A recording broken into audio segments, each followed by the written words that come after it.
بسم اللہ الرحمن الرحیم۔ آج کی ویڈیو جو میں آپ کے لیے لے کر حاضر ہوا ہوں وہ ہے دل کی کمزوری کے لیے، دل کی بیماریوں کے لیے، اور جن لوگوں کا دل گھبراتا ہے خاص ان لوگوں کے لیے ہے۔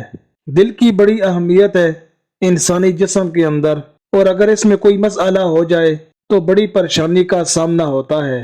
بعض لوگ ہوتے ہیں جو بہت زیادہ ٹینشن لیتے ہیں، یا کوئی غم کی خبر سن لی تو وہ بات فوراً دل پر لے لیتے ہیں۔ اس سے دل کی بیماریاں بھی بڑھتی ہیں اور ایک دم سے دل گھبرانا شروع ہو جاتا ہے۔ آج کی ویڈیو میں آپ کو دل کی بیماریوں کے 6 روحانی علاج کے بارے میں بتاؤں گا۔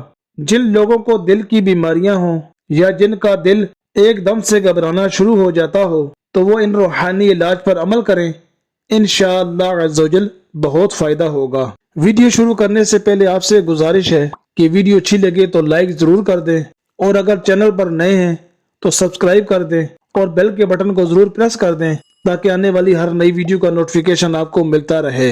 نمبر 1، وَلِيَرْبِطَ عَلَىٰ قُلُوبِكُمْ وَيُثَبِّتَ بِهِ أَقْدَامًا أَلَا بِذِكْرِ اللَّهِ تَطْمَئِنُّ الْقُلُوبُ۔ یہ 2 آیتیں مریض خود پڑھ کر دم کیے ہوا پانی پیے یا کوئی پڑھ کر پلا دے، انشاءاللہ عز و جل دل کی گھبراہٹ ختم ہو جائے گی۔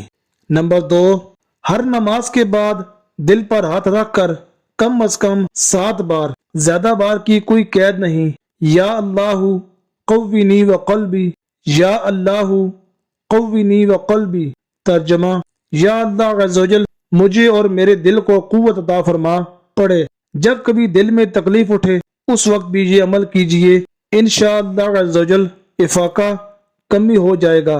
غیر مریض بھی ہر نماز کے بعد یہ عمل کرے، انشاءاللہ عز و جل دل کے امراض سے محفوظ رہے گا۔ نمبر 3، روزانہ کسی بھی وقت ایک بار سورہ یاسین پڑھ کر ایک سیب پر دم کر لیجئے، پھر نہار منہ یعنی ناشتہ سے قبل خالی پیٹ کھا لیجئے، انشاءاللہ عز و جل کبھی بھی دل کی بیماری نہیں ہوگی۔ نمبر 4، روزانہ لال انگوروں کا جوس آدھا گلاس پئیں۔ نمبر 5، روزانہ 2 یا 3 گلاس گاجر کا جوس پئیں۔ نمبر 6، دل کے مریض کے لیے موسمبی اور کنو بہت زیادہ مفید ہیں۔ ویڈیو اچھی لگے تو کمنٹ میں اپنی رائے کا اظہار ضرور کیجیے گا۔